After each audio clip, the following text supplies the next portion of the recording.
All right, guys. Theoretically, you should be able to hear me. Who's going to tell me they can hear me first? Who's going to tell me? Or smell me? I don't think we have that technology yet. Trump, though. Vipers. Smell them pretty far away. Can you hear me? You can hear me. I love you guys. All right.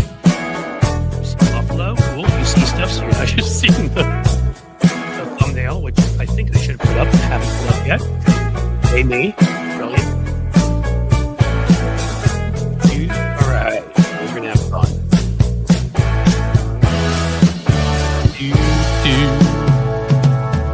Loud and clear. Oh, that's giving me such joy.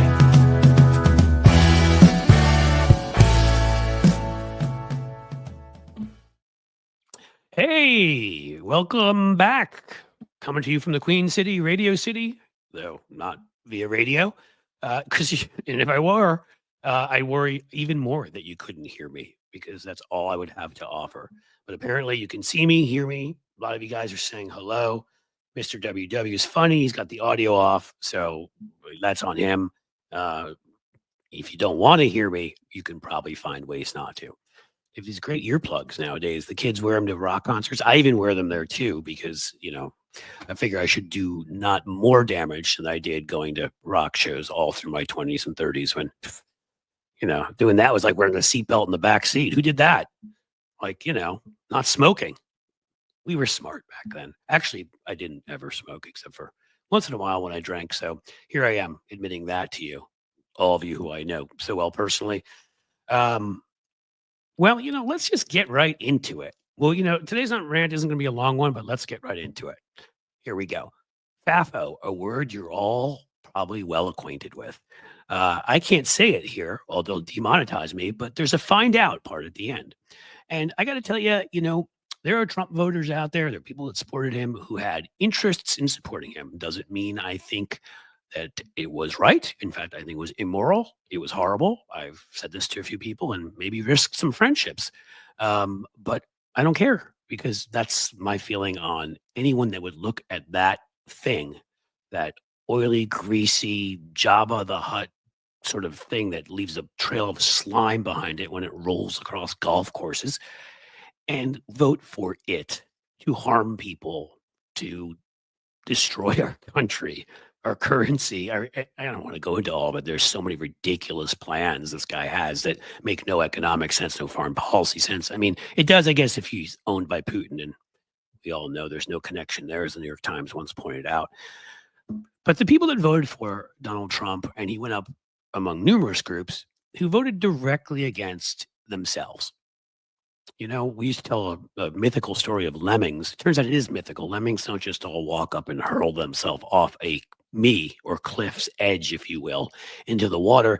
They try to actually cross bodies of water by hurling themselves, and they're not very bright, and they end up falling in, which may be a better metaphor for Trump people.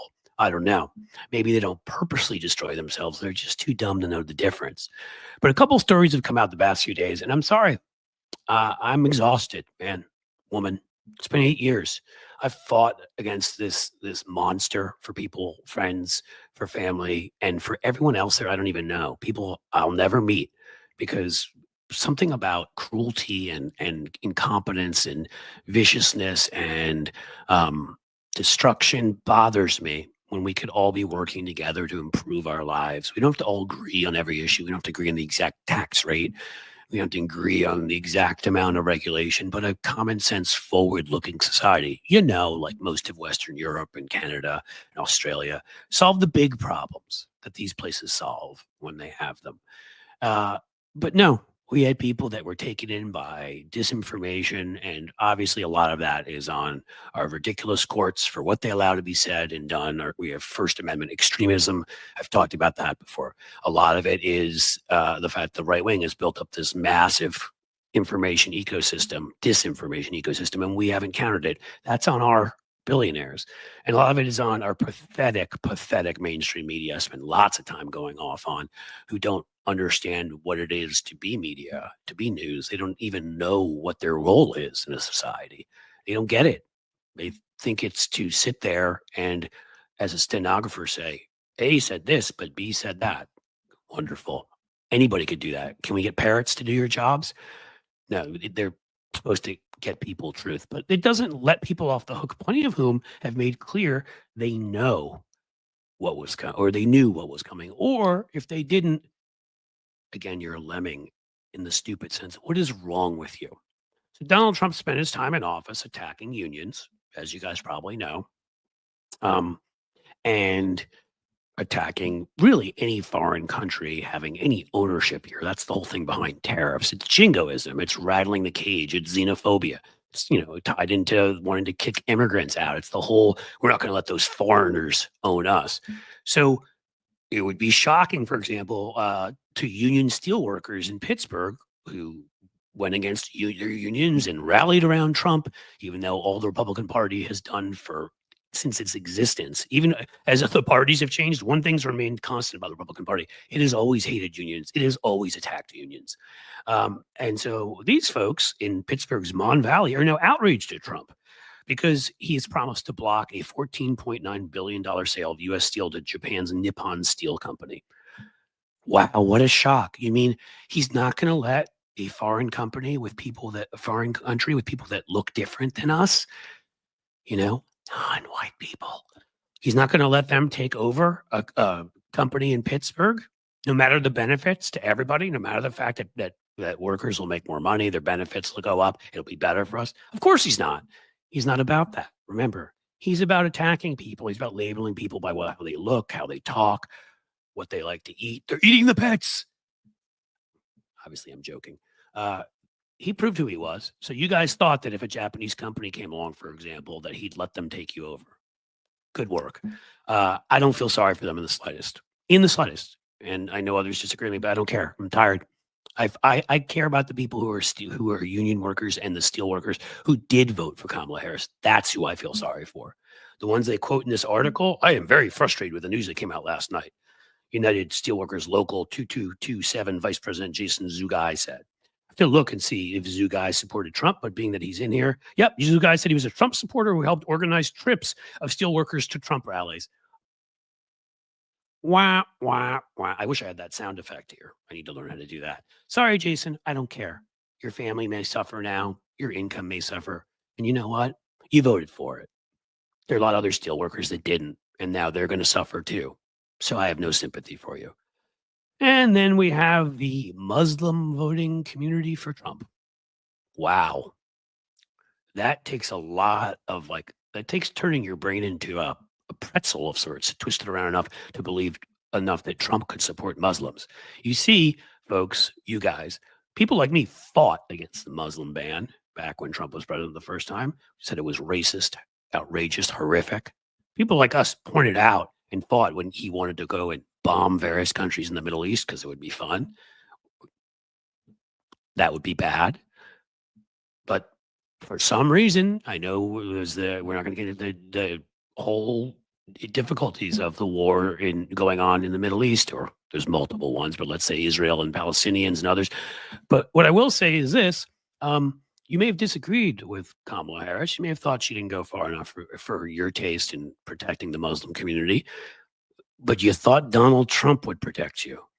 The guy that kept meeting with Bibi Netanyahu, a war criminal, and putting his arm around him, the guy that Bibi Netanyahu endorsed, the guy that said it quite openly when he spoke in large crowds that he wouldn't be asking for any kind of ceasefires. Well, now they feel duped somehow because he went to Dearborn, Michigan and places like that and said to their faces, no, I'll protect you. There we go. Another article. U.S. Muslim leaders who supported Donald Trump to protest against the Biden administration's support for Israel's war, blah, blah, blah, have been deeply disappointed by his cabinet picks. Wow, Favo, I got news for you. Worse is coming. Trump won because of us, and we're not happy with his Secretary of State pick and others because Marco Rubio said there will be no ceasefire. I got to tell you guys, Marco Rubio doesn't really have opinions on much of anything except for shaking while he drinks water during responses to the State of the Union. He called Trump a con man once, correctly predicted that he'd be selling watches if he hadn't been rich, and he did start doing that. But now Marco Rubio, to become Secretary of State, would have done anything. He would have stood on one leg and hopped for 14 hours while balancing a fork on his nose. He has no principles. So you thought that they were going to do the right thing, and that wouldn't have mattered who Trump picked. Same with Mike Huckabee, the ambassador to Israel, who is a vicious, lying lunatic who once sent out emails to people saying there was a biblical cure for cancer if they just gave him money. He's proven he's a huckster. Huckabee the huckster his entire life, and he believes, of course, in the rapture. So all Jews need to be back in Israel so good Christians can be raptured up to heaven, and I get to take all of your stuff. Leave behind good records, preferably from the 60s to the late 90s. Make sure your car has been serviced recently. Like, I want good stuff from you guys when you're raptured. Yeah, well, so the Muslim community is mad about that. Said Rabul Chowdhury, a Philadelphia investor who is the head of the Abandon Harris campaign in Pennsylvania and co-founded Muslims for Trump. Wah, wah. I don't care. I hope you are harmed in a way emotionally that the rest of us were by Donald Trump getting elected. I hope you cry. I hope you whimper. I don't want anything to happen to Muslims on the ground in, let's say, Gaza or the West Bank or whatever. In fact, you assured that'll happen. I care more about the Muslim community than you do. You voted for the guy that just said open season. But so I'll feel sorry for their pain. I'll feel sorry for the 70% of Muslims who were smart enough to vote for Kamala Harris, who was on their side. Not you, not the 30% who voted for Trump. I won't feel one bit of sympathy for you no matter what happens. I'll save it for the people that are going to suffer in your own community because of your stupidity. And of course, we couldn't finish any of this off without those who may be deported who voted to be deported. What do you say to people when you see 55% of Latino men vote, breaking records, voting for Donald Trump? What do you say when such a large portion of that population ends up switching over? What I say is I feel sorry for the 45% that were smart enough not to. See, I will never condemn whole groups. That would be Donald Trump who does that. I will condemn the members of that group that are idiots. And again, 45%, but also he went up among the Latina population, among women. What were you voting for? Well, here you go. You get Anna Orozco, who's now voted for Trump. I think she said 3 or 4 times. She said that while she's angered by Trump's racism and anti-immigrant ideals, she voted for him because of the high cost of living. She hopes her young children will eventually be able to buy homes. Okay. But what concerns Orozco is the possible mass deportation, how it could affect her family. You see, her aunt has lived in the U.S. for more than 23 years and doesn't have legal status. According to Donald Trump, she will be deported.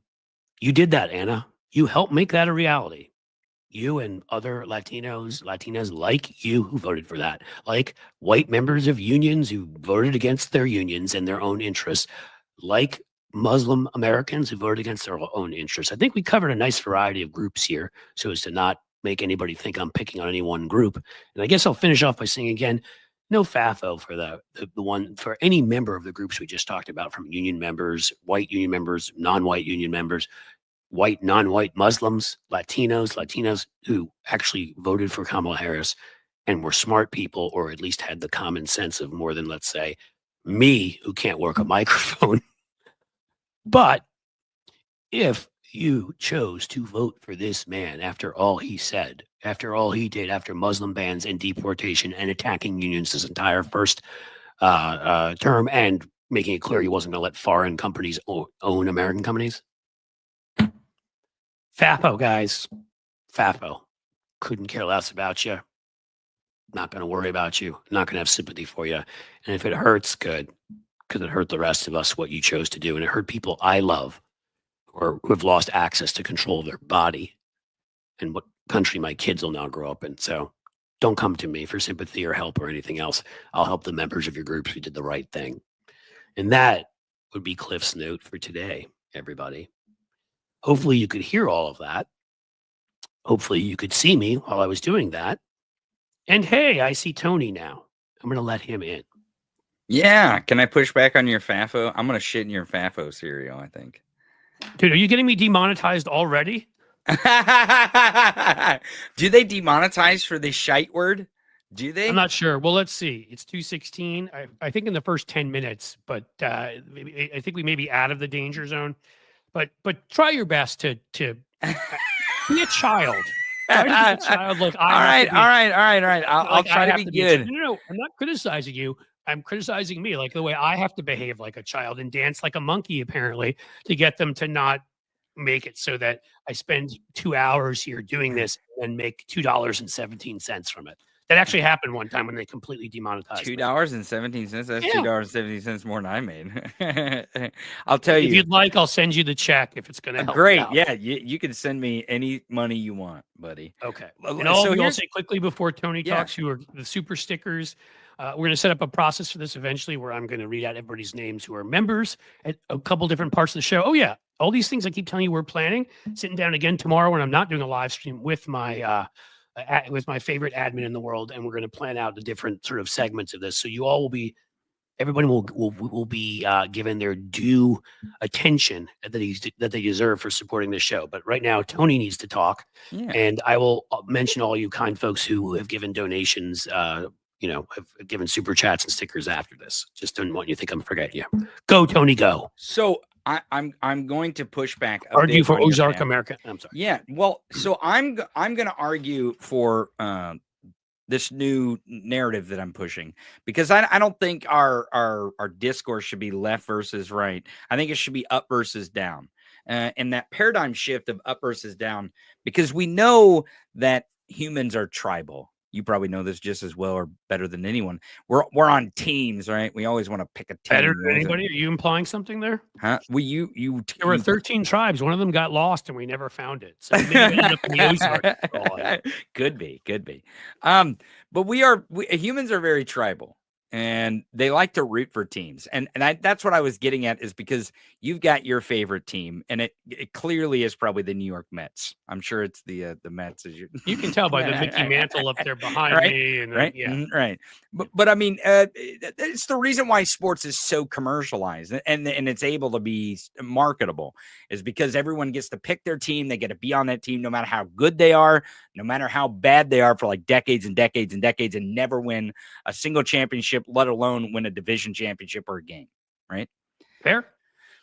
So knowing that humans have that psychology, my case for the not so FAFO approach is that we change teams. We disband the left team. We disband that team. That team does not exist anymore. We're not on team left anymore, because we're not going to be in this battle of left versus right. So we don't have that team anymore. We are on, when we're on the battlefield of up versus down, we are on the down team, right? We, the people, the great American working class, are on that down team. And I believe us being on that down team, knowing that we have to compete against the up team. So we need as many people on our down team as we possibly can get. So if we stay out of the way of this discourse of left versus right, and this feeling of FAFO that we really crave, because I know the feeling. Oh man, do I want to smear their faces in that pile of dog poop? See, poop. I mean, the stuff that they smeared on the walls of Congress? Exactly. Their own poop. Notice I said poop. Is that a word that we can use? Can we use that word? I think we're going to find out. I mean, apparently, we can't use that word, man. This monetization stuff's in trouble. I was going to tell you, eventually, it's just going to be like, hello, Anthony. How are you today? I'm doing great. To see you, and you seem very kind. Because that's the point we'll get to. Yeah. But my argument for not saying I told you so much, or rooting for what they voted for as against their own wallets, against their own interest, I guess, because that's kind of the narrative there, I guess. There's different ways to frame it. I actually liked how you framed it. Well, it's not just wallets, because I was talking about groups that voted against, exactly, who had been banned from this country or going to be deported, and it's broad. Or they had different ideals about world conflicts and things, and they chose to for whatever reason, either to abstain or to vote, or to whatever their decision was, vote third party, to make sure that the person who is worse for their interest, whether it be their self-interest or their other interest in the world. But if we know human psychology is tribal and this team mentality, then us doing that, I believe, puts us in a position where we have these same old battles, right? Instead of making sure that we disband the teams of the left and the right, and we open up our team to anyone who is on the downside, who wants to play on our team, the great American working class. I think that's going to be a much better position. And that's what I believe is going to be good for discourse. Again, I don't have a magic ball or anything. But I don't know. That's ball like Donald Trump Jr. Yeah. Well, can I say that? I don't know. I have no idea. I don't know if you can talk about drug addiction on. I'm sure you can though. I think if it all depends on how deep you go into it. But here, let me respond in a couple ways. Yeah, go ahead. One is we're still only weeks into this thing, and I'm angry, which of course you know. Yeah. And I have family members. Who isn't? Right? I have family members who again lost rights because of this vote. Granted, right now, some of those women's control of their bodies may be legal in Ohio based upon a ballot measure we passed, but a federal ban would take care of that. In addition to that, I have obviously many female friends in other states, Texas, for example, places like that, who have lost complete control of their bodies and are in danger now if they get pregnant. So that's one thing. My kids, who I love dearly, who are teenagers, who had to live through 4 years of this guy, and I tried to explain that to them early on, and now are going to have to live through this horror show where everything we try to teach them about what's right in the world, they're going to see the exact opposite. The lesson they're going to learn is crime pays. You might as well be a bad person, a greedy person, a sloth, and everything else that he is. So that bothers me too. And the third thing I'll say with all that, so first, again, I brought up the anger thing. I'll calm down somewhat, no doubt. But the third thing is, I'm not going to wish this on people. That's not the way I am. I'm not hoping like, get deported, or get banned. I said to you, I'm horrified by what he is going to do in the Middle East. Sure. But what I'm saying is, I will not feel sorry for the ones who chose to make this happen. I'll feel sorry for many others like them who chose to try to stop this. And so that's a different thing. I'm not wishing harm on people. I'm simply not going to waste an ounce of sympathy for them. And I'm sure as time goes on with all of these things, I will learn to talk about this in a more mature way, in a better way. I'm sure that I will. I thought it was very mature the way you put it. Well, thank you. But I do. I think I will embrace people more. I think maybe I'll be in more of a position to say, and I always am in a position to say, we need to win. So I'm always going to be constructive in that way, because I do think we alienated some people, as we've talked about with some of the things that we did. I still don't think they should have been alienated enough to vote for Donald Trump. That still is a place which boggles the mind. But we've been far from perfect. We have excluded certain people. We've told certain people that they are not as, frankly, they're not as worthy as others. And that's on us. So I think all of that will combine together, and I'll be in a different place. But when I read these articles, I seem to be reading one after another about these people that voted for Trump whining at this particular moment. I mean, we're not even the Trump presidency. He's not even the president hasn't yet. Even started, and we're 3 weeks, 4 weeks, 4 weeks since the election, 5 weeks. So I'm sorry, at this moment when I see them whining already, it just pisses me off even more. So can I go to one of your points there, because I it's not that I don't want FAFO. Okay. Is that how you say it? FAFO? FAFO? It is. FAFI? FAFO. Yeah, FAFO. Here's what I want the audience, and maybe to convince other commentators of this, is that we can have FAFO. We can have FAFO, but our FAFO should not be directed towards the people who voted for Trump.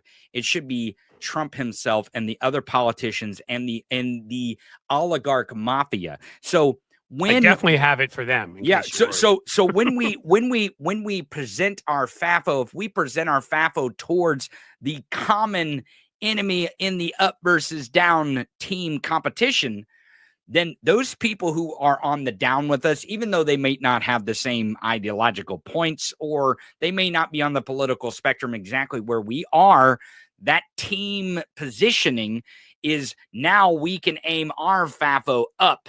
I understand what to you're the saying. upper Yours classes. is So that's is kind much of my. smarter. I'm trying to get that paradigm shift in my brain. No, I mean yours is much smarter in terms of political messaging, anyhow. And I understand your point. And again, as I said, especially as somebody who does political strategy or certainly has done it, I'll get there because obviously I want to win.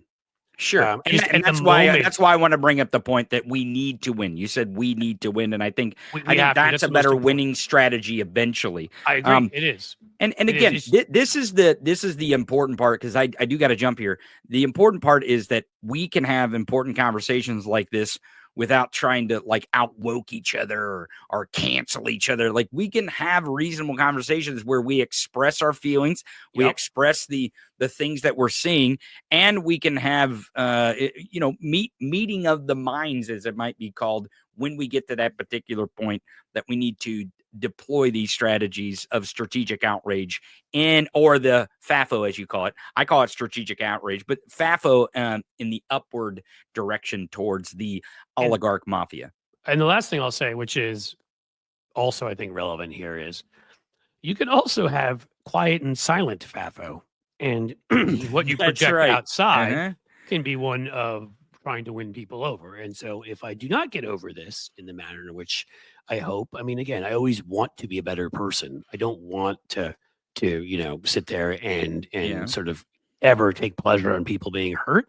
But I'm angry right now, and I'm not going to deny it. Very angry. So that affects some of it. And if that lingers and that doesn't go away in the manner in which I hope, I will be more quiet about it, and I will be much louder about inclusivity and winning people over, because I've done that plenty of times in elections before. There are plenty of people that trust me, I haven't wanted to walk into a room with, but if we could win their vote, you win the election. That's what an election is about. It's about putting together a coalition to win, and then all of us benefit more and we move forward together, which is what I talked about at the beginning of that, what Kamala Harris was offering. I still want that. So yeah, that will be one way or another. I'll be saying the right things at the right times. This is a moment in time, and it's a moment in time when I'm not particularly pleased at what I'm seeing on a daily basis in terms of who's being nominated and Elon Musk's role, unelected oligarchic role in this administration. And yeah, we are going to have to all unite in the end, as you and I have discussed separately and Sure, together, yeah. to take on the ridiculous, punitive, I would say almost criminal. Yeah, no, not almost criminal. Billionaire class that is, it's not every one of them, as I point out. Sometimes there are a couple of good folks in there, but overall, a class of people that have pillaged and ripped money from everybody else in every way possible. There was just a story on some of them and how they use a loophole to not pay Medicare taxes. It's like 30 or 40 years old. Did you cover that? No, but I've got one more thing that I said yesterday, is that billionaires commit more crime than the great American working class, and it's not even close. Oh my gosh. Not even An close. average day. Yep, that's right. That's right. So them basically are our oligarchic overlords and our monopolistic companies that are destroying our freedom of choice in terms of good products, the quality of our products, our environment, the wages of workers and the rest. Yeah, I'll definitely be on board for that, because I've been screaming against monopolies forever now. Well, let's yell and scream about monopolies. I think that's good. Cliff, thanks for having me on. I'm tired of the microphone monopoly here. Yeah, that's right, killing exactly. Thanks for having the conversation, because I think it's an important conversation about where we go with the messaging and stuff. My key point, Tony, has been, and you've said the same thing, is it angers me when people do call each other out in disrespectful ways and try to destroy each other and do all this stupid stuff. Because again, unless our conversation is about something ridiculous, like, is Jim Crow good or bad? No, that's not a bad faith arguments. I'm not having a conversation with somebody about that, at all. But when it's stuff like this, when it's stuff that are legitimate discussions, we have to be able to talk about it. Yeah, so absolutely. Well, thanks for letting me discuss it. Absolutely. I will see you soon, my friend. You absolutely will. Take it easy, dude. All right. Tony Michaels. You may know him as the great Tony Michaels from his Tony Michaels podcast. And I think a lot of you came over here from there. So Michael McAndrews gives me a yep, Cliff. I'm going to say, cool, thank you. And again, like, I don't tell you all to feel the way I feel. And I don't know that I'll feel this way in 2 weeks, but I think that's the right I have to express right now. I want to thank all the kind folks here before we have our great guest arrive. We have Fuzzy 1Z, a new member. Thank you. So I've told you the membership hopefully it starts on Monday. Explosive. The new benefits and the new way I'm going to concentrate at both Patreon and YouTube members, as opposed to spending way too much time in the past on Twitter and recently on Blue Sky. Yes, I'm still in Blue Sky and I'm not leaving, but you guys deserve more of my attention. I'm going to be here making more videos on the community wall, sharing more stuff. That can be my Blue Sky. And Patreon, putting up posts and YouTube members. So, Peter, the $20 super sticker, fantastic. In fact, I should put you all up on the screen. So, Fuzzy1Z, who became a YouTube member, thank you very much. You are outstanding. Peter, was it a dog or a wolf? Very cute either way. $20 super sticker. I really appreciate that. Really, really appreciate that. JD Christie with a 99-cent super sticker. Yes, I believe if I remember JD Christie, that's a regular number. You do this a lot, and I can't tell you that how much I appreciate that. So thank you. And Nikki Oliver with a $2 super sticker. Thank you so much too. That is a fantastic way to start the show, where that happens, where I don't even have to mention to you guys that to please support what I'm doing here, to please join, to please become members, to please give super chats and everything, so I can continue to do what I'm doing right now, which is honestly spending most of my time on this, not the actual thing that pays me my living, because that's gotten into a place where I don't have to spend nearly as much time. But I really want to make this sustainable economically so I can do it and put in this time. So I really, anything you guys could do to support me. And as I always say, not if it's going to hurt you in any way, because, my doing this show isn't more important than you attending college, sending your kids to college, having healthcare, feeding anybody. You know that. And I hope you know that all that stuff you need your funds for comes first, second, third, up to about 427,000th. But if you can, this is very helpful. Sheldon Hughes with a $2 super sticker. Thank you so much. I really appreciate it. That is fantastic. I'm going to make sure we don't have a problem. And also, I think, thank you, Jim. You put up before the YouTube in general. Right now we have, a rather decent subscriber base. I'm going to look right now where we are. Yesterday, you guys helped me go up 99,260. If you guys will go over right now please come back. Don't leave forever. But if you go over to @Cliffs_Edge, you can get that. I think by the time this show's over, we got to have that number above 99,400 at least, right? Come on. Yesterday it went up by about 200, I think, while we were on the show. So let's do that. And then I think even tomorrow, just videos and random, other stuff tomorrow, and posts, and Saturday and Sunday, we may be able to, and Monday, get there by the Tuesday edition. Wouldn't that be great? I want to make sure Zachy is okay and will arrive. I even have his bio here, so he may just be running a little bit late. That's what I'm hoping, that he's not having trouble coming in. Robin M, a little stocking stuffer. Stocking stuffers are nice. We like them in our house. Stockings are great.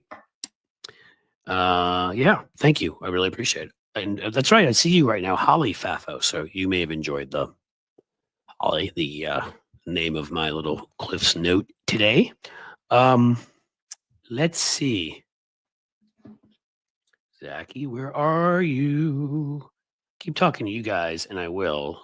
And hell, we'll just talk the whole show. But I just want to make sure that there's not something going on that's not allowing him to get in here. You know what? 1 second, folks. We'll see.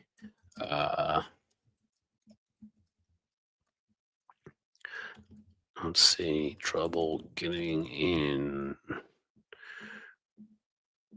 All right. He may just be a little late.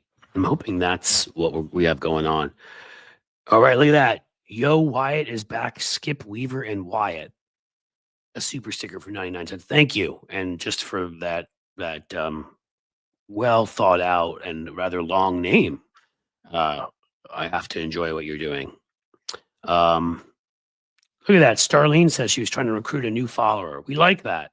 Seriously, the more people you get here, the more people you get to subscribe. YouTube gives me theoretically more ad revenue if they don't partially monetize me, and of course the Patreon and the. But I think actually, you know what? Once the we get going with what we're putting up at Patreon and the YouTube members, which again is the same thing, it's two separate sides of the same coin.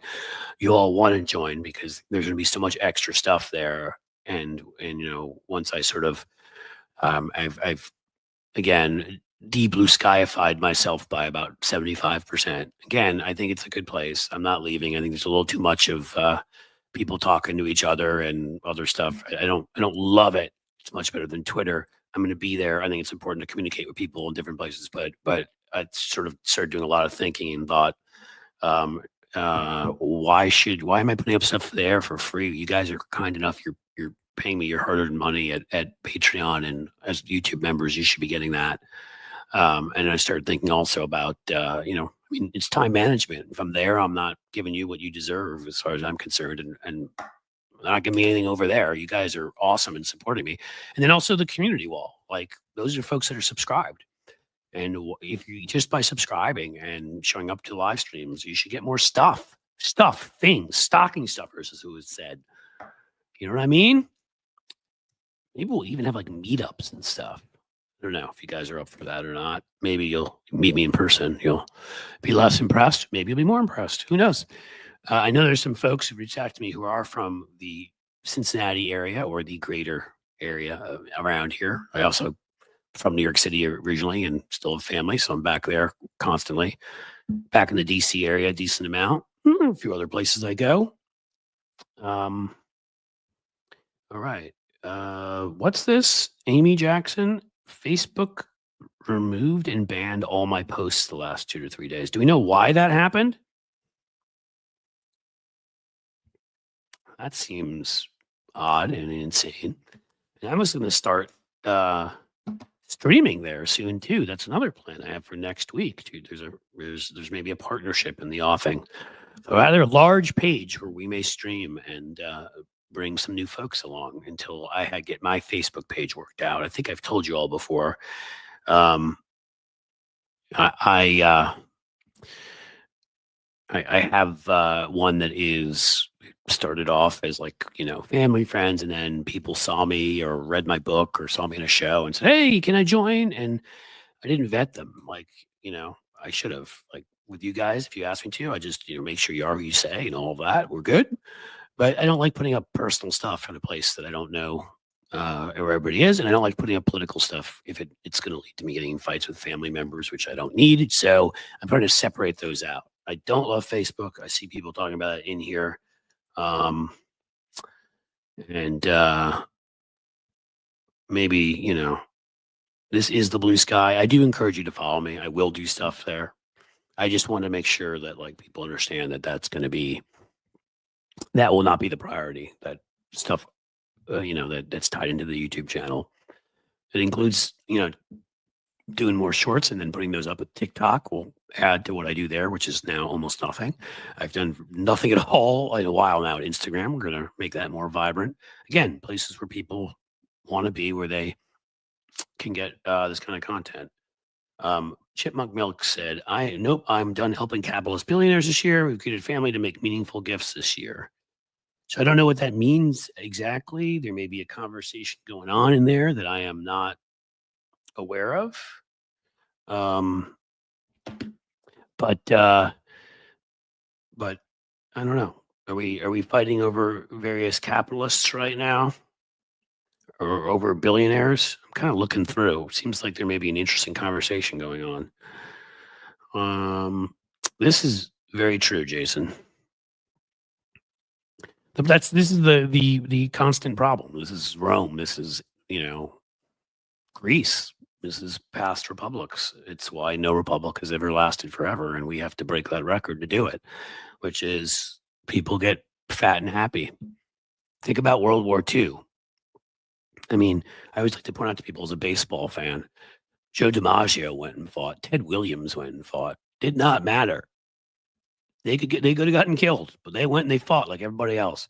Now we can't even be bothered to ask regular upper middle class people to go fight our wars. It's only if you have to pay for college or join in the military just to make a living. And then, we send you off and like we ignore the war unless something big happens, like an explosion that the media can cover and get clicks or whatever. It's just like we're not fighting the war at all. During World War II, you couldn't get a car. They were all making tanks and armored vehicles and things of that sort, all the car companies, because they were in on the war effort, right? You couldn't get a house built. Those factories were building all sorts of other things for our war effort. You see, we used to be whether we were right or we were wrong, and I'm not saying that was a better time because clearly racism, sexism, every ism was far worse. But I am saying that we were a society and we've gotten so rich and sort of fat and lazy as a society that this is when you tend to get to a point where you forget what it is that made you great. Trump will not make America great again. He couldn't make his products he made in China great again. He can't make casinos great again. He fails at that. He can't make any of his marriages great again. He can't make anything. But somebody could make America great again by taking us back to, the values we had in the past where we built things here. Now, Joe Biden and Kamala Harris did do that. 800,000 manufacturing jobs created here. CHIPS Act. We had a big Intel plant put up in Columbus, 2 hours north of here. And the people believe that Trump was better on the economy. There are ways to bring us back to where we were before and be even better than that because there'll be more equality for all groups of people, but not doing it right now. All right. I'm getting concerned. Zachy, where are you, man? 2 new messages.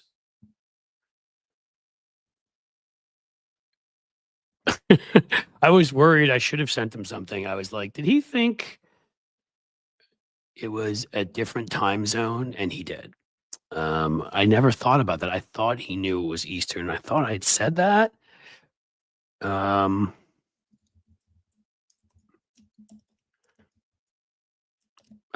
just telling him to join as soon as he can. Should have thought that he might be out on the West Coast as a movie critic.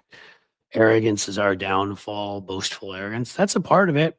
Again, that's part of what the whole thing, when you get fat and lazy and take everything for granted and stop feeling like, start getting selfish. I like to say my point is always that we started going in a divergent direction from Western Europe when Reagan won here. The United Kingdom did to a certain degree, but Margaret Thatcher couldn't even do there what Reagan did here because parliamentary system and other things, but also because they had some of that stuff. They passed their universal health care right after World War II. Some of the things had already been put in place that we had not, and we were trending in that direction, heading towards. A lot of people do not know this, but we were so far to the left of where we are now on economic issues that Richard Nixon offered Teddy Kennedy, who was leading the Senate, something that looked a lot like Obamacare. And we could have had that in the early 70s. But Teddy Kennedy was sure, just because of the state of where things were in general, that we were going to get something much more akin to Medicare for all, and did not accept it. And you can blame Teddy if you like or not, but I understand we were in a different time period. We actually had a handgun control Inc.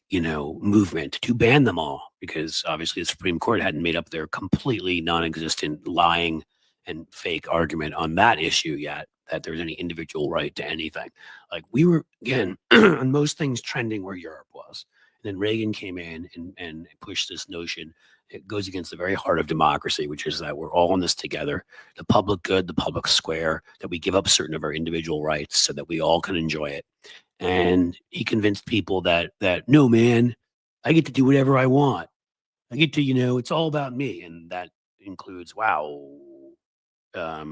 You called me Cliffy. You said happy holidays, which you could have said if you wanted anything else, because I don't get offended. But it was nice because some people do. And $50. That is incredibly nice and incredibly appreciated, Barbara. Thank you so much. That will make an enormous difference. Where was I? Oh, yeah. And so we headed off in a direction, everybody being selfish. And we've seen what that's done. It got that way. I got to be careful because this is YouTube. It got that way, let's say, about healthcare decisions. How about that? It got that way about what what kind of weaponry you own. It got that way about, I hate that I have to do this. I'm sorry. It got that way, it was you. It doesn't matter how it affects somebody else. Me, lower my taxes, lower my regulations, and that has harmed our society. So we've forgotten that there's a common good. That was what democracy, that's its whole premise. And in any case, Zachy is here. I'm going to let him in and apologize because I should have known he's cool. He must live out in the West Coast. He does stuff with movies. And, it's not that hard to say the word Eastern, and I did not do it. Zachy Hassan, everybody. How are you? Hey, Cliff. Thanks so much for having me. Of course, man. Now I feel like a jerk. I'm sorry please about don't. that. No, I didn't ask, so it's just hey, hopefully better late than never. Hopefully. So you're saying it was don't ask, don't tell here, and we both unintentionally, yeah. Unintentionally. Well, you still look, obviously for you, you're used to this stuff. You got the cool shirt on. I can see that. The hair is looking good. You got the LA look going on. I'm going to read you Zachy's bio because it's pretty cool. Zachy Hassan is an award-winning media scholar and critic. Let's see if I can read, Zachy. Critic of more than 25 years. His film and television reviews have appeared in the San Francisco Chronicle, The Wrap, IGN, Birth, Movies, Death. That sounds kind of cool. HuffPost, Philly Weekly. Wow, even a lot of stuff. Fandor, and he hosts the Movie Film Podcast with TV. I was listening to that the other day, by the way. That's when I thought of having you on with Brian Hall. He also co-wrote Geek Wisdom, The Sacred Teachings of Nerd Culture. Well, you're going to have to tell us about that. It's contributed to books on the Star Wars, Star Trek, Planet of the Apes, and Blade Runner franchises. Dude, you've covered everything I like in the world. All right. Well, listen, I had you on in some sense to talk about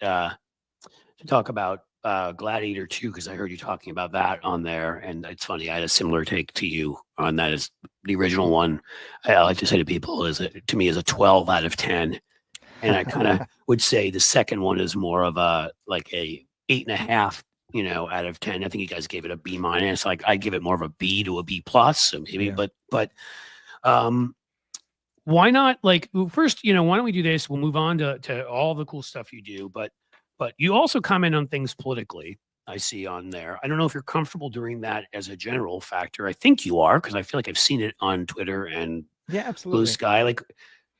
Are you in LA? I'm in the Bay Area. Oh, you're in the Bay Area. Okay. So what's the feelings of somebody out there who saw all this insanity happen and Trump win and, any number of other negative things occur on election day and where our sad little country is right now?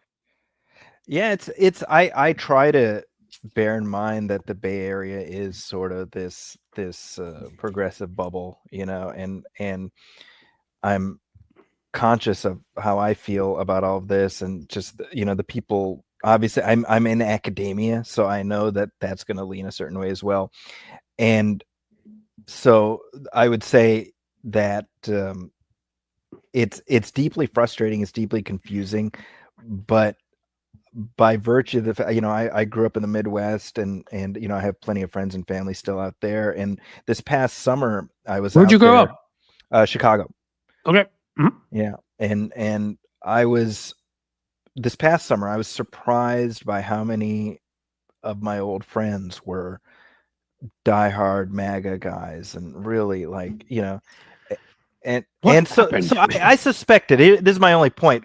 What happened on election night was disappointing. It was not surprising to me because I felt like I had been reading the tea leaves for a while. So even with Kamala Harris coming on and the enthusiasm on our side, I was like, I think the Bay Area is a bubble, and I'm not taking that for granted. And so I'm supremely disappointed, but I was not surprised at all. Yeah, I thought she was going to win only because of I knew these individual little things that were happening that were worrying me. Right, Mhm. I knew there were some people that I had known that voted for Biden last time, and now they were sort of Republicans, but they had voted for Biden. We're like, well, maybe I mean, Kamala Harris didn't have a real primary. I was like, oh, give me a break. I mean, the things they would find to say meant me know that let me understand that right wing media was reaching them with all of this garbage, and that there were bigger forces out there. I still thought we were going to win, but yes, I knew, and obviously I didn't know till after, and more recently, like every incumbent party in the world's been losing. People just, I don't think ever fully recovered from COVID.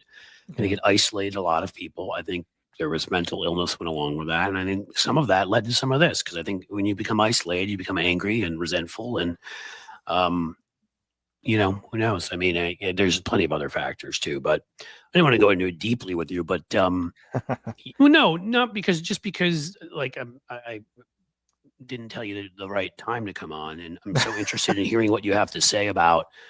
I mean, you must see a lot of these themes. Obviously, it's not that hard to see. Let's say when you see Star Wars, you're like, hey, look, stormtroopers. Wow, where'd they get that name from? Or, like X-Men. Where'd they come up with that? Like, was any of that an interest to you in getting into this? I mean, did social justice play any role in it, or was it all just like you just thought this stuff was really cool, which is a completely awesome and as good answer. I'm just wondering. That is such a great question. I don't know that I've ever thought about it in that way. I'd like to believe that my, you know, just the way I view the world and my relationship with other people is at least partly affected by, the pop culture that I've internalized, and the concepts. I was just talking to somebody yesterday about, and if you know me at all, you know how much I love Superman. I got Batman behind me, but Superman is still my boy. Okay. And somebody was like, why Superman? And I was like, because he what he models is decency. His greatest power is that he can do everything and he uses it to help people. And Yeah. I'm like, if that's not a lesson any of us can learn, which is we all have our skills, we have things we can do. Use what you can do to help other people, and that's something I've grown No, up I mean, that is a admiring. good way to do it. Whereas Batman is the vengeful. I'm just putting your name in here because there are people who are asking. Folks, I don't always put the names of guests in the. Maybe I should start doing that again. I'm learning like everybody else on the fly in the descriptions, and I probably should.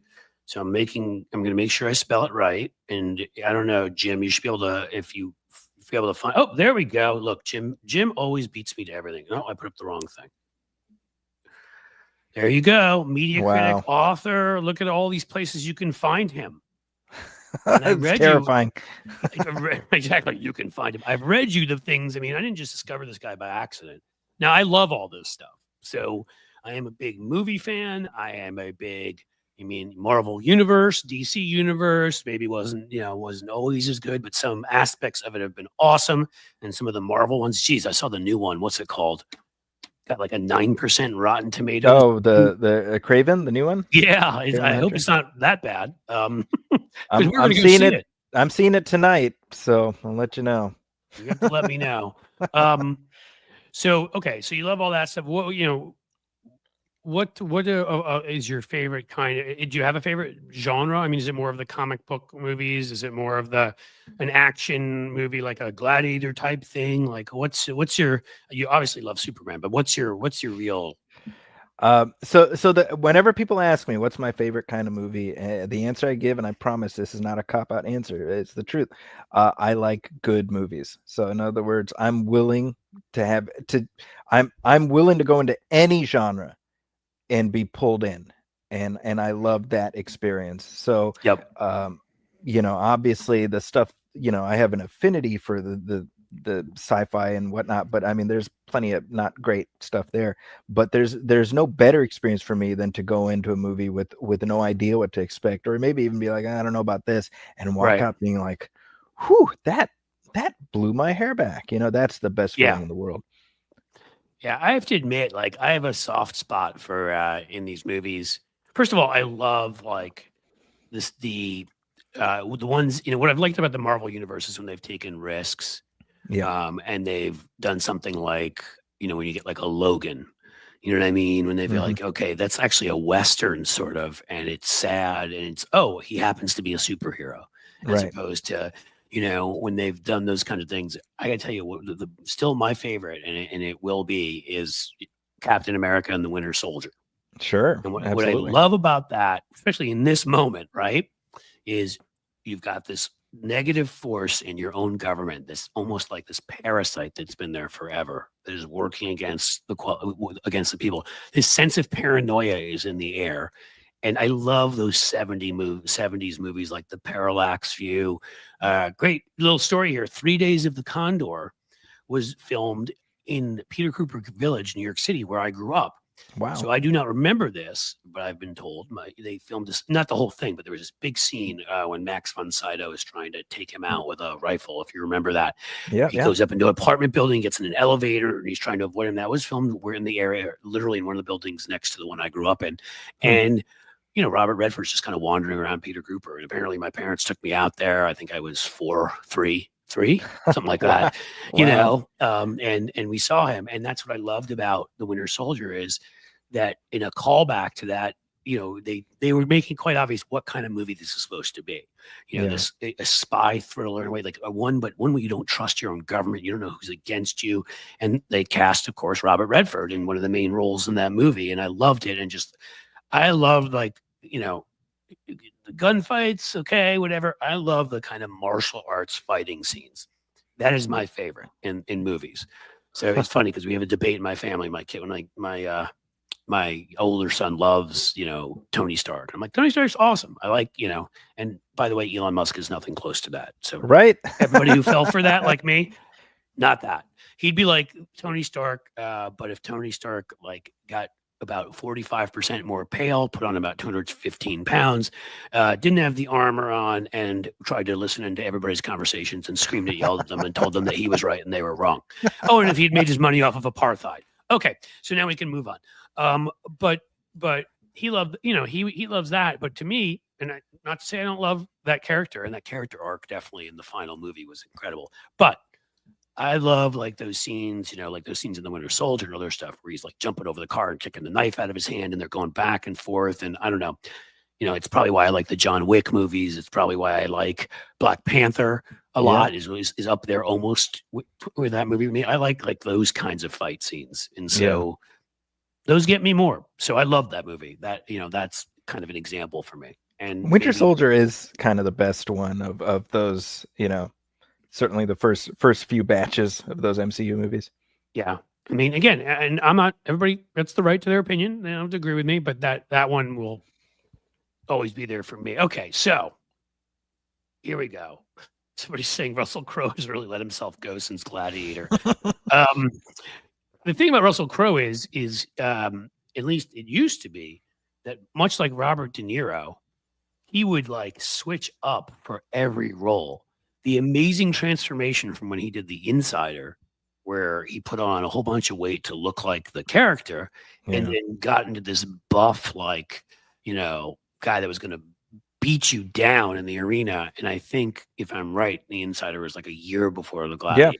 Yeah, he went from one right to the next. Yeah. So, that transformation, it makes me think of De Niro in Cape Fear, or where he's muscular as hell, or, in, when he played Pacino in The Untouchables and put on a bunch of weight, same kind of thing. So in case, again, Gladiator is an all-time great to me, up there with The Godfathers, up there with Apocalypse Now, up there, I mean, I love it. And it sounded like, from what you were saying, you're on on your podcast, you're in the same place. Is that right? Oh, very much so. Yeah.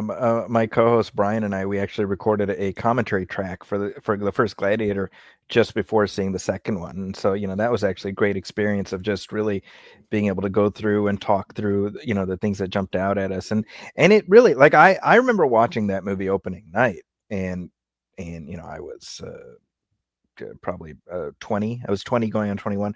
And it really, it knocked me on my feet, because it was it was something that it was the type of movie we weren't really seeing a ton of. I think there had been Braveheart a couple of years before that, but Yep. those big sort of sword and sandal type thing, right? Gladiator brought it back for a couple of years there, and so it's a master class of the type of movie that was being made at that era. And I don't, even Gladiator 2, which I think is effective, and we have many of the same people involved. It's not on the same tier to me as the first one.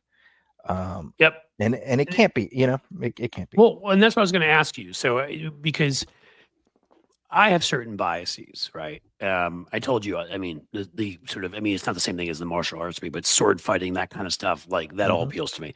I'm a guy who went to the point of like, never got my dissertation, as I love to point out, but PhD history level, like Roman history, I love. We were actually just there, my family, this summer, and like it was so cool to see the second one after I've been to Rome before, but it'd been a while after seeing the Colosseum again and all that. And then, of course, there's the parallels to, what we're dealing with here, bread and circuses and leaders using, here it may be the WWE instead of Gladiator, but it's the same kind of, bravado and take people's attention away from the real problems of the poor and the suffering with all the tough macho kind of, circuses. I mean, spectacles that Trump creates and all that. So, okay. So even the first one, because, Bush in office, who wasn't Trump, but was really bad. And all that. So I have a natural affinity, but I was going to tell you, like, I was going to ask you from your perspective, what makes that movie so amazing? Because I feel like I know the reasons I do, but I'm not a film critic like you. So what makes it rise above other films of that ilk? Because I can't answer that question. I mean, I can in individual parts like I just did, but I don't know if I can as a whole, and maybe you can. Well, I can certainly offer my perspective. Yeah, I think the framework that the story exists, the story is hung on, is a pretty familiar story. It's not really reinventing the wheel. I've said in the past, if you watch Ben-Hur, very very similar to Gladiator. The Count of Monte Cristo, very very similar to it's familiar, and I think that's part of its appeal. What makes it distinctive is, well, two things. Number one, we were just talking about Russell Crowe. I think you have anyone else but Russell Crowe in that movie, I don't know if it works as well as it does. They had offered it to Mel Gibson, and I mean, this is current day. So it wouldn't have been Mel Gibson as he's being struck down saying Jews have caused all the wars in the world. Yeah, a couple years before that, and he turned it down. He did The Patriot that year, and he, he's fine in that movie. But I definitely think the right person got it, and actually also incredible in that role. But definitely in The Patriot, and it's weird. I was going to say I actually do think Mel Gibson was very good in Patriot. I liked him in Lethal Weapon. It's very tough for me to watch him now because I hate him as a human being. I have to create this mental barrier for anything. Like, I don't watch anything of his recently, but like pretty much all the stuff of his that I used to like, I still like. So I have to kind of create like this iron barrier in my head to be like, that's Martin Riggs. That's not Mel Gibson. And you know what really pisses me off now is jerk Sylvester Stallone had to go and do the same damn thing. He kept his mouth shut for so long. Yeah, dude. He even had come out for some common sense, more moderate policy when I was doing stuff on universal background checks and things like that. Like, he had come out for some of that, and I mean, calls Trump the second George Washington at Mar-a-Lago. I was like, you're killing me. And he's got a new, Rocky movie coming out, and like, I don't know that I want to see it anymore. Yeah. And I loved Creed, and the original Rockies, and some of the other stuff he was in. I mean, I never thought he was a particularly terrific actor, but he gave it some oomph to it, and he's shockingly, when he talks, you would think he's not a very bright person, but wrote a lot of those screenplays. And now, I mean, thanks, dude. You got to go Mel Gibson me. So now, like, I mean, I'm just going to go back and watch all the old Schwarzenegger ones, man. He came out harshly and smartly and very in an educated way, even talking about his own dad's experience of how his dad was broken by his association with the Nazi party because he realized how terrible that had been, even though his dad wasn't like a killer or anything. And Schwarzenegger came out and wholeheartedly ripped Trump and endorsed Kamala Harris. So I guess I guess I'm gonna have to pick my action stars. I don't know. You're right. The older ones, like it's gonna be hard to not watch the original Rocky again or whatever. But I don't want to as much anymore. I didn't mean to get into that political side No, of the it's conversation. disappointing. It's definitely disappointing. But I do think what you're saying, Russell Crowe, from the toughness to even tenderness at times, right? Like he brought everything to that role.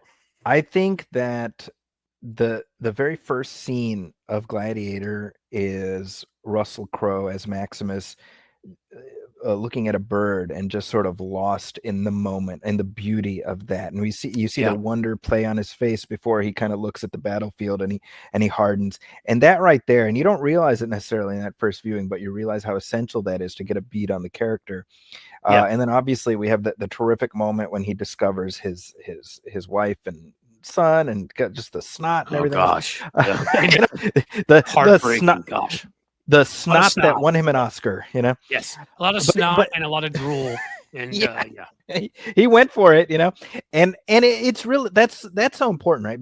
Because to me, that entire movie builds up to when he takes his helmet off, he turns and faces Joaquin Phoenix and says, "My name is Maximus Decimus Meridius," and everybody in the audience at that moment is kind of leaning forward, among great movie speeches. Yeah, right. It's a moment. I mean, again, it wasn't really a speech, but sort of like Avengers Assemble, where you just want to get up and cheer. You know, I mean, yeah.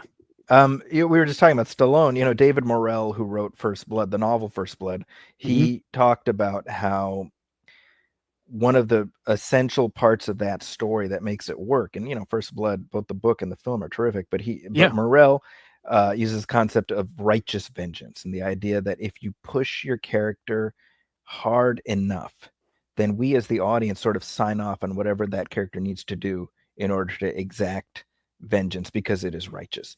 Right. And I think Gladiator is a great example of that, because what happens to Maximus is so far beyond the pale.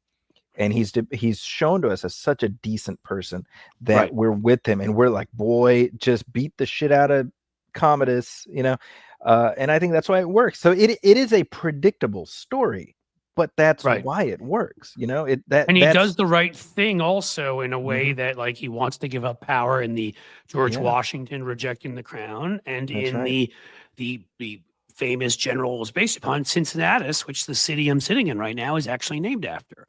Who did not accept, who decided to walk away because it should be a republic and it should not be an empire. So it all goes back. Yeah, right. Crazy. I'm sure we'll hear that from Trump at some point. So to me, the second one, I don't know, guys. I don't want to ruin it but I don't know what to do here because this makes it tougher. But I will say, everybody knows who's in it. Like, I think there are a lot of great parts of it. Part of it for me, the Pedro Pascal character is so good. The one that has the charisma of Maximus. And I don't feel like we maybe saw him enough. I thought he was terrific in the role that he played. But, and again, I don't like to, let's just say that, Lucius turning around so quickly and defending him after wanting to destroy him. I know I'm now giving away certain things, but it's hard not to, folks. I hope you saw it, and I hope you will still see it no matter what. There were some things that, and there's always some things in these movies that are hard to believe that, somebody has an emotional change so quickly, right? Right. I always think about, talk about another one, what was it, Batman versus Superman or whatever, and all he has to do is hear the name Martha, and it's like Ben Affleck wanted to murder him the whole movie. Now he's like, wait, he's my friend. This sort of felt as unbelievable as that he could turn around so quickly about is this how we treat our heroes? I've seen it twice now, so I get it, and I really like it. I just didn't think it had that grand. It's sort of like that grand character that you have in Gladiator. The first Gladiator is now split maybe between a few characters in the second one. I agree with that. And Lucilla, I can't think of her name in real life. Oh, Connie Nielsen, she's terrific, as she always is. Wonder Woman's mom, so she made her way from Greek. That's right. Roman again. And I don't think there's anything else that kind of, and look, the Denzel Washington trick, because you kind of think he's going to be like Oliver Reed, maybe. Yeah. Maybe he's going to, and I love that too. They did a good job with that. So it's sort of for me, the drama / action movie is my favorite, right? And that could be in the sci-fi realm, or that can be in the, like a Logan, or that can be in the sort of, in just an action movie realm. But like I thought about Gladiator, and obviously, there are things that aren't believable. There are things that are. I don't know. Was in the second one, what was up with those monkeys? They looked like wolves almost. And yeah, I was like, I don't think monkeys do that. I that felt like something out of that felt very sci-fi. That was kind of my realization watching this movie. I'm like, this has as much to do with ancient Rome as as Star Wars does or something. This is like a fantasy world, and I'm like, I just need to divorce myself from any notion of this being reflective of real history and just take it as this is Westeros. It's just right. It's its own. It's the gladiator world, and we're That's just right. living in it. There you go. But so to give you another one that has that effect on me, again, it may just because it's funny, we were just talking about him, but the lead performer's role is maybe what it is, is Training Day, Oh, where sure. I want to, like when I combine drama and action, like I just want to see that movie again and again and again, because Denzel Washington is such a tour de force. As much as you fantastic. hate him, he's just amazing, right? I feel like he occupies that role. Again, I'm a novice. You're the pro. Tell me if I'm wrong. But I feel like he inhabits that role in the same manner in which, Russell Crowe does in. Absolutely. Yeah. And those movies were just a year apart, I think, right? Gladiator. Yeah, because Denzel won the Oscar the year after for Training Day. Oh, look at that. That's right. They both won the Oscars for those. Well, man, Yeah. those are 2 good years. So you picked up on something. I guess so. I mean, they those and again, those all had great. Was Scott Glenn in that? Like they all had great supporting casts. Obviously, Ethan Hawke, and Yeah. that helped make those movies so good.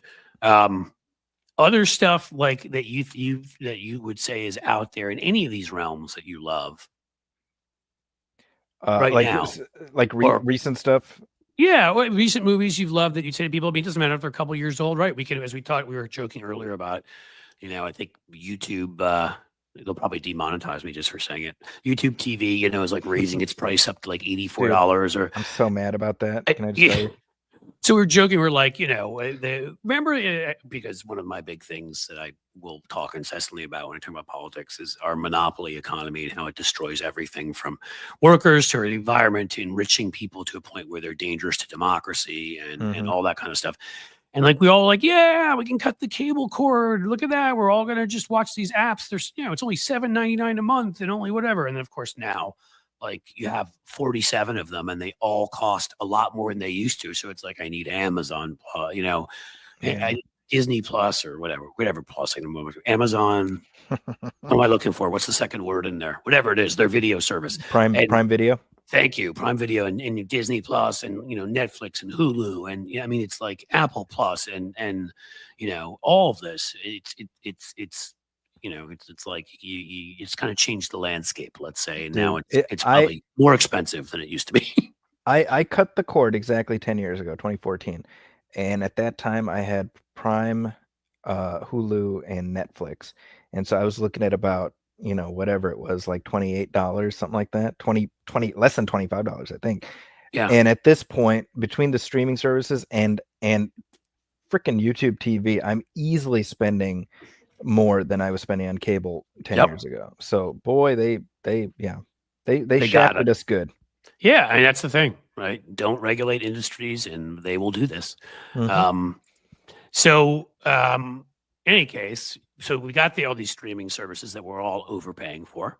What do you recommend that the last couple of years would have been kind of some of your favorites, and even if you want to talk about some stuff out like this year, I don't know, whatever you got for me.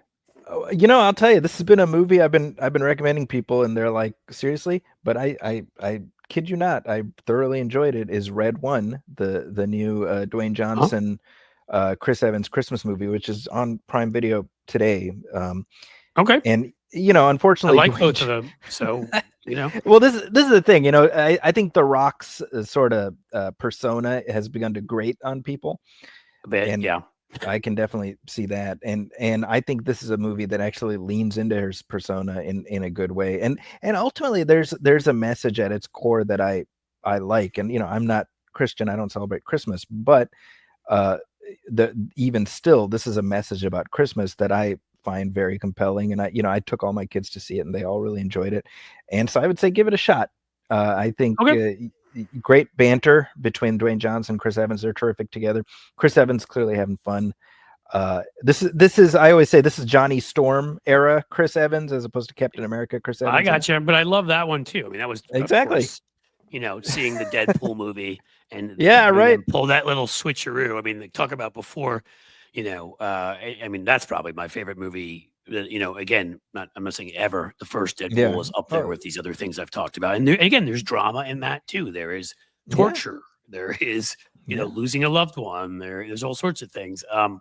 But the third one, I mean, just the fun between those two guys, but between Ryan Reynolds and Hugh Jackman, and then you throw in, and at a certain point, you throw him, him in too, and it's just like, are you kidding me? The Johnny Storm kind of character that was fantastic. No pun intended. Yeah. So there you go. No, I punned and I didn't even mean it. It was. I always want to be like, look at my puns, look at my pun. That's a Sex in the City kind of thing.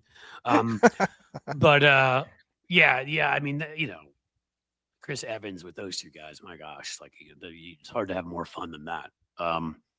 So that was another one. So I don't know. You may not have brought that one up, but you gave us what's the name of the one you just said? The Christmas one? No, Red One.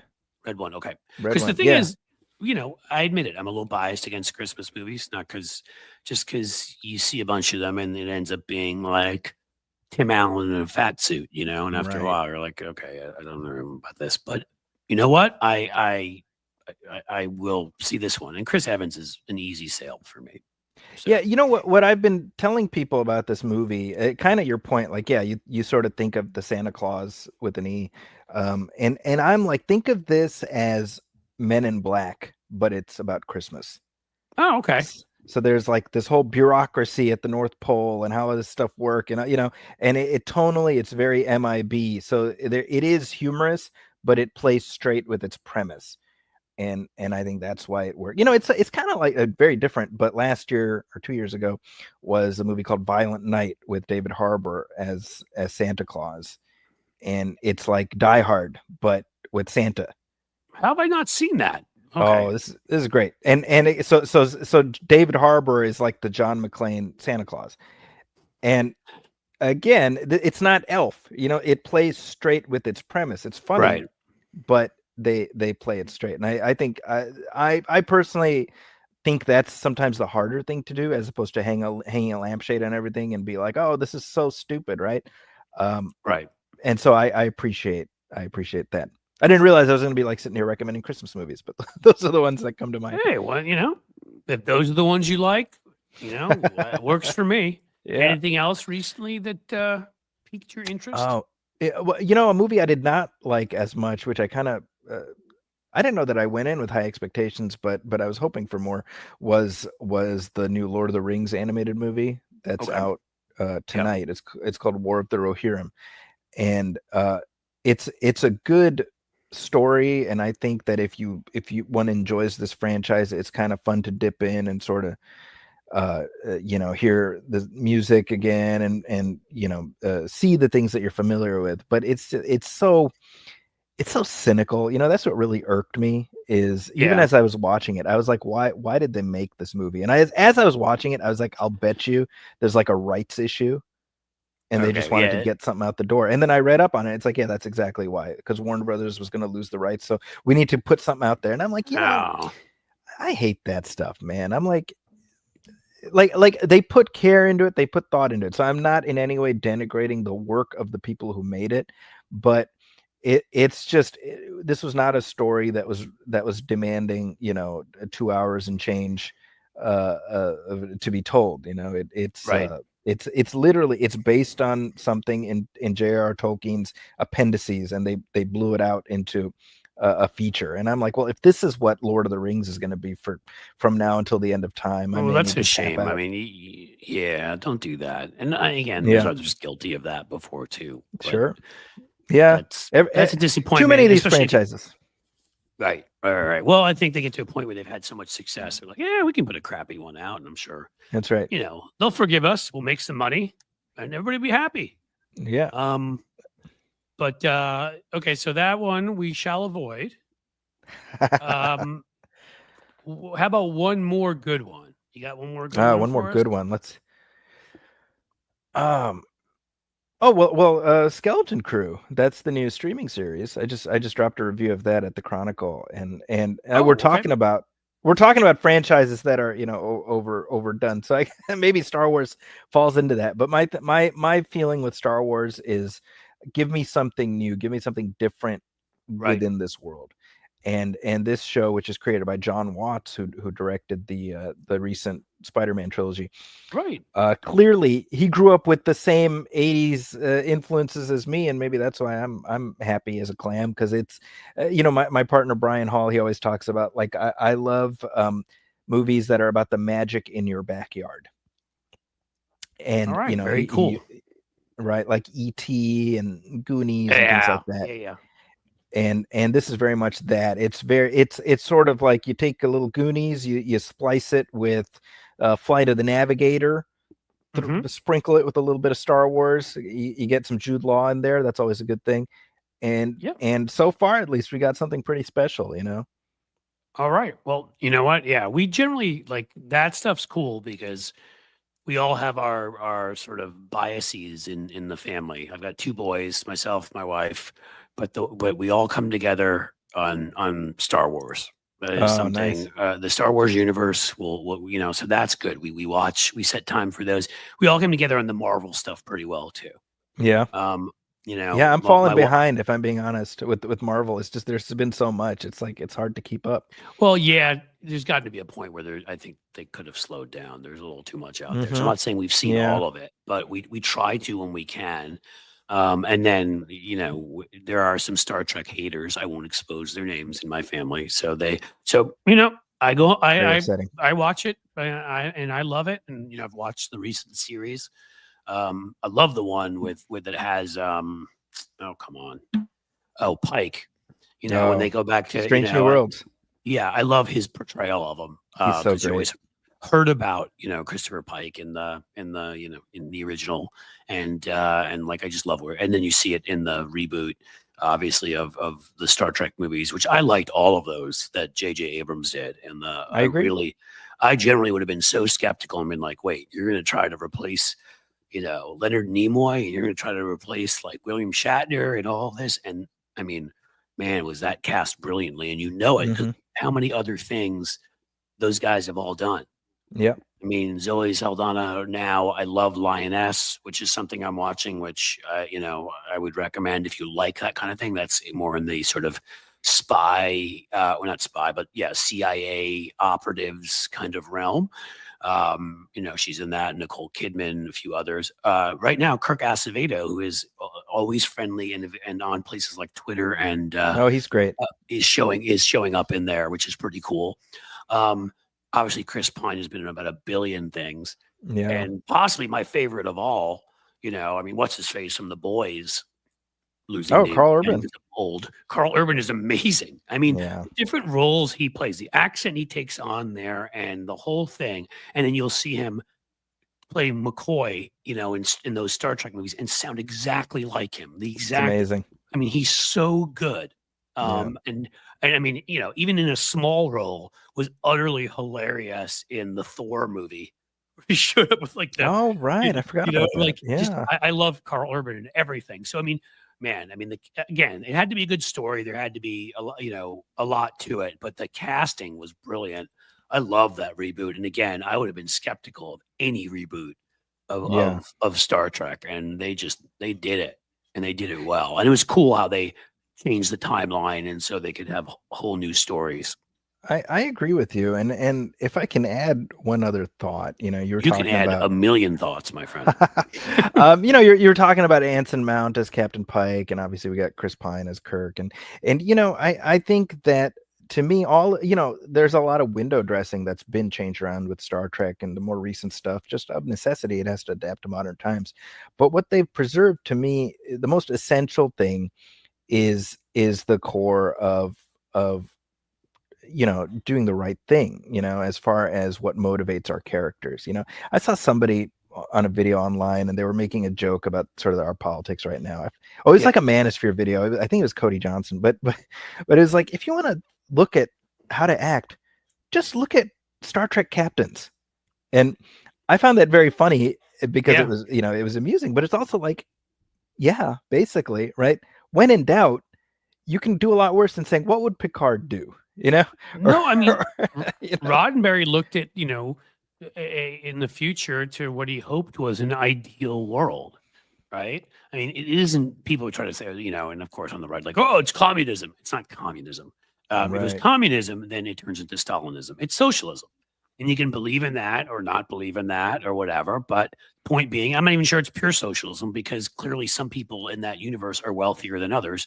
So I don't really know how it works, because it does seem that currency doesn't really seem to exist as much. So, and I'm not sure how it works, right? Like Picard, and I watched the Picard series. He's got a pretty nice place there, maybe he's got a great pension. I don't know, but he's got a pretty nice place there. I have to believe everybody in the universe does not have, or everybody in their federation does not have that same thing. So I don't think it's even pure socialism, but it's at least something closer to our ideal of what we'd like to be as humans. Maybe when you came in and the rant I was finishing up about the public good, and forgetting about what democracy is supposed to be about. It's supposed to be about all of us. It doesn't mean we don't have individual interests and likes. It doesn't mean that we're not still in a system where, there's a certain amount where you are trying to earn money because you want to do things. You want to take vacations. You want to do whatever. But we haven't even figured out the basic stuff yet. We haven't figured out how you get paid family and medical leave for everybody yet. We figured it out. 80% of people support it. We just can't get it passed. And so that's what I like about that universe. It doesn't necessarily mean that everybody is exactly equal and everybody is, they've taken the individuality out of people and like they're a bunch of drones walking around. Everybody's still individual. Everybody still comes from their own background. They bring interesting things to it, but they see each other as equals. They treat each other with respect, and they kind of seem to want what is better for all humanity. Like that is the driving force. There are times where like right now where I feel like where we all have our lizard brain and we make those choices or whatever. And even those of us, the best among us, even my rant when I began, I was talking about anger for people that voted for Trump, who voted. And I picked three purposely very different groups of people. So I didn't want anybody to think I was picking on any race or any individual. And I also made sure to say, I don't feel that way about those entire groups. Like, I hope for the best for the majorities of those groups who did in my opinion, the right thing. I'm just not going to sit around and have huge sympathy for people who voted knowing that bad things would happen for them. All right. Yeah. Well, I wish I could be better than that at times. And I wish I could, and as I said to my friend Tony, who was on earlier, I'll get past that. We do. Right. I'm angry right now because people I love have lost rights, and my country has embarrassed itself in the international stage, and these are things that bother me. But what I like about it is, almost like we slip back into being, whatever. Like you see that here and there in the Star Trek universe. You always remember the movie, I think it's with First Contact, where you've got Jean-Luc Picard.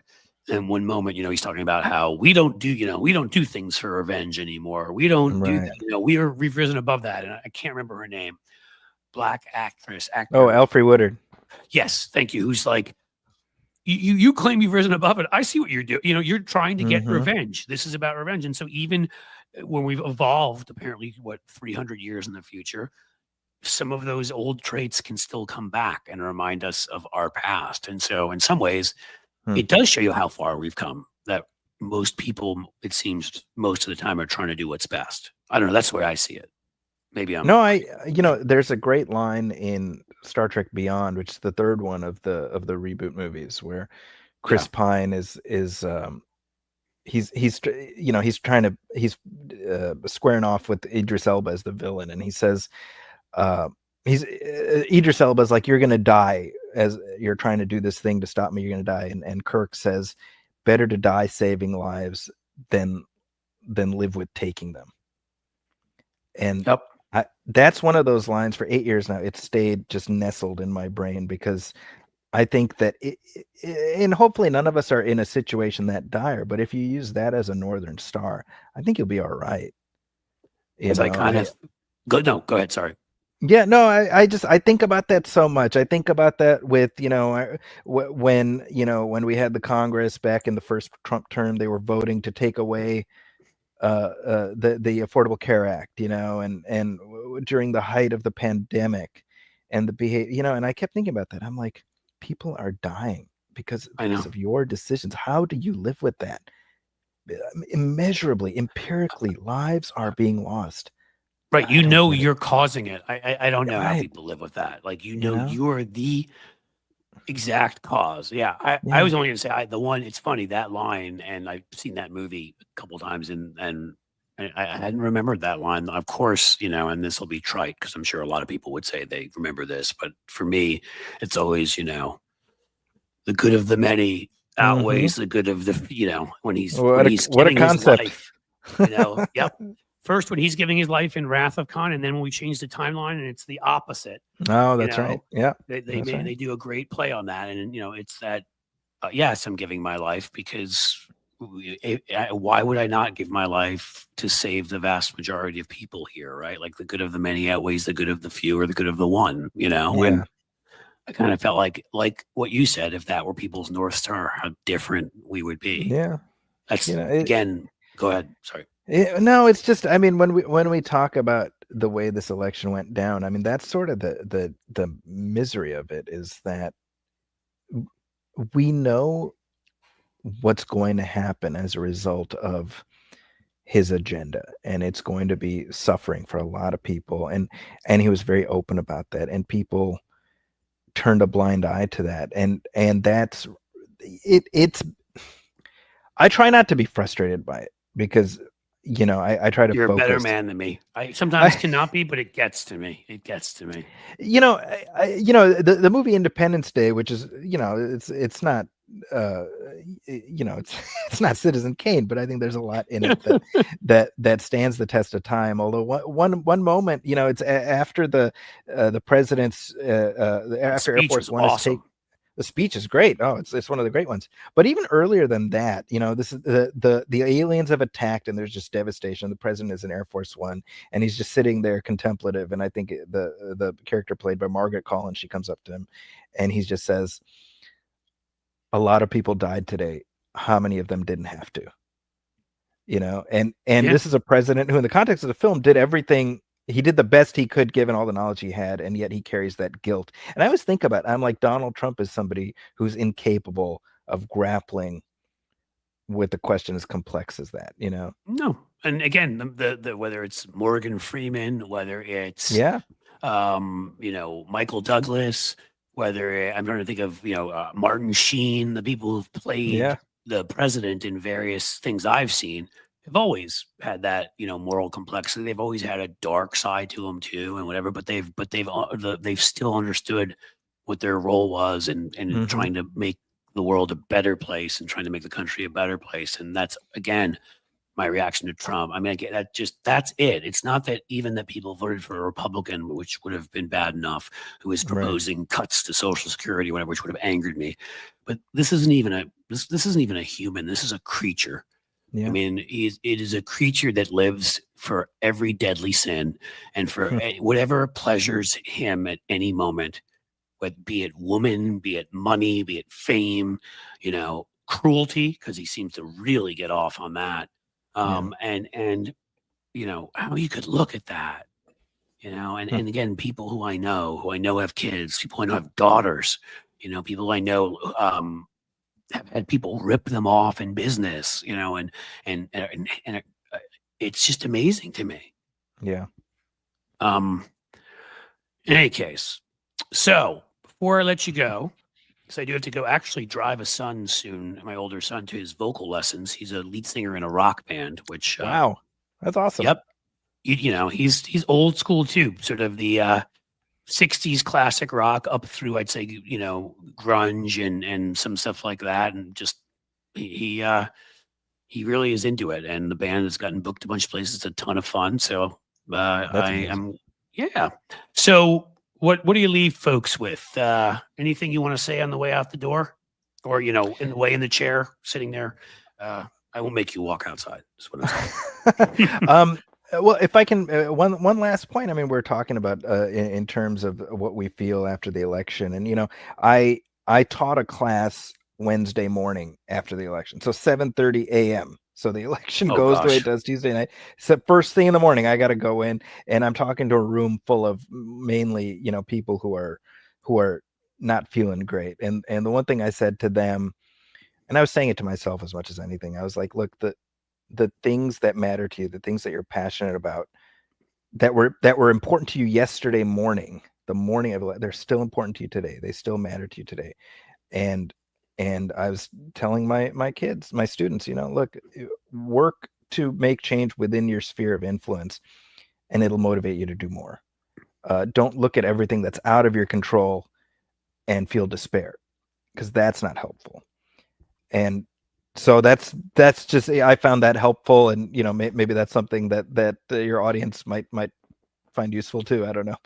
I think they will, and I think that it's incredible. I think you're much more than a movie critic. You're obviously an incredibly good person, but also someone who pretty philosophical too. That's smarter than what I've heard come out of most of the political universe after this. And I think is honestly serious. No, you're welcome. It's a great way of thinking about it. And I very much enjoyed sort of making your acquaintance online, which is always still, to me, maybe I'm old, it's still a little strange how we meet, and like you get a sense of people's personalities, but not fully.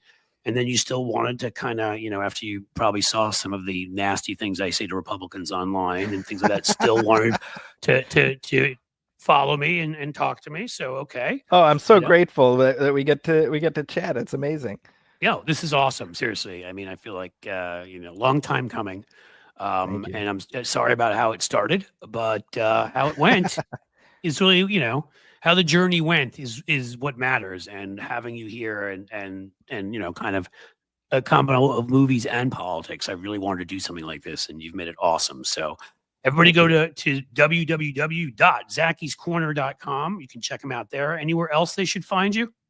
Yeah, I'm not on Twitter anymore, but otherwise you can find me on social media at Zacky's Corner, ZAKIS Corner. So Blue Sky, Threads, and Instagram. My reviews are at the San Francisco Chronicle and the Wrap, and of course the Movie Film Podcast drops every week, every other week. We do movie commentaries where we talk through a movie that either has an anniversary of some kind or has been suggested by our listeners. Our most recent commentary track is The Rise of Skywalker.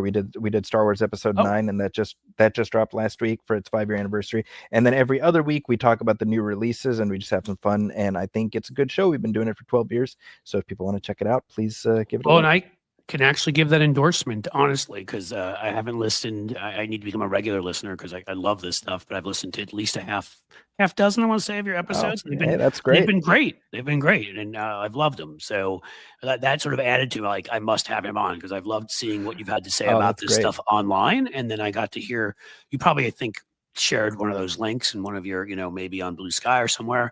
I saw it and I clicked on it, and and on the Gladiator stuff, and then I need to listen to more, and I listened to some more. So great. I would tell you all, listen to this man. He's smart. He clearly is philosophical, and he knows movies. What more do you want? Thank you, Zachy. Seriously, you've been awesome. Thank you for taking the time to be here, and let's do this again. I'd love that. Thank you, Cliff. All right, take care, bud. Bye. All right, guys, I'm not going to have a ton of time on the question side today because I do have a kid to drive somewhere very soon. I hope you like that. You can tell me. I will take, maybe on the page, on the community pages was recommended to me, take some polls and see what you all like. But I hope you enjoyed it. Again, like bringing Jamie in last week to talk about sort of politics from abroad, but food. Some people who have been comedians, some people, have been people that I do stuff with that are, I mean, Bob Seska, background in the music industry and all that. It was fascinating. I hope was to me, try to get people on, hopefully, that interest you in other ways. So we expand kind of what we talk about. And it doesn't just become politics. It's politics plus. Good. Alton Gillespie tells me that he enjoyed it, and Nikki Oliver says that she loved it. So I think that is the kind of strong endorsement that we like to get here. Let's see. What else? Do we have anything else? Any other business? Movie talk is cool. Music too, Robin M. Well, good, because we're going to have a lot of both here, because I love both. We may even get, as I've said before, I've got some people who've promised me who are playing actual rock bands, and have been in movies. So we, right, there is more. And I think you said Politico. I think you probably meant politics, and that's the way I see it. There's a lot, politics is important, but says other stuff. Clip still showing 99.2. Uh-oh. It looks like we haven't gone up a lot of this show, but that's because, we were talking to a guest for a while, and normally I might actually stay on another 15 minutes, and be like, do my little act. Come on, who's gonna, my little goldfish thing, and try to get you to give me some memberships to walk away, or some super chats or something like that, which you can still do. But I'm not gonna, I can't sit here and do too much of that today. You guys are fantastic, and I am gonna have to leave a little bit early, so I apologize for that. But don't worry about the 99,200. We got other ways to get to where we need to be. Let's see where we are on Tuesday when I do the next one of these. I have a feeling if we haven't surpassed it, we will be pretty darn close. So I just say to anybody here right now, please subscribe. Please. Mr. WW, thank you. You did great, Cliffy. See, you're calling me Cliffy now too. Everyone's getting the memo. Good luck with the music business. Get receipts. I'm not in the music business. I will invite people from the music business. That I promise you. Oh, you're talking about my son. Yeah, we'll see what happens with him. We will get receipts there. I promise you. He's got a really good voice. We'll have to see what happens, and has some stage presence.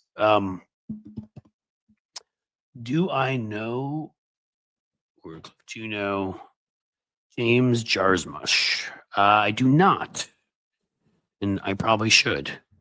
Let's see. Embarrass me. Jarsmush. Let's see.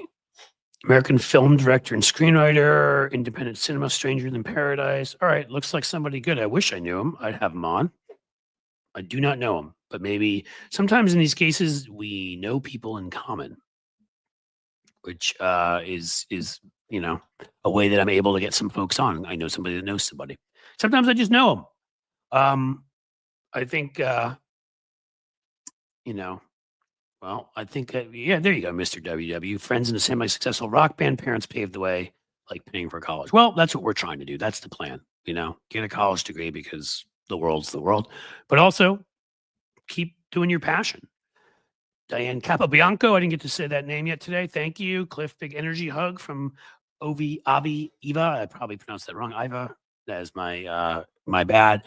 But I'm going to jump and say to you guys, you're fantastic. We will pick this up on Tuesday. And yes, as the sun sets slowly in the west, I bid you a fond farewell.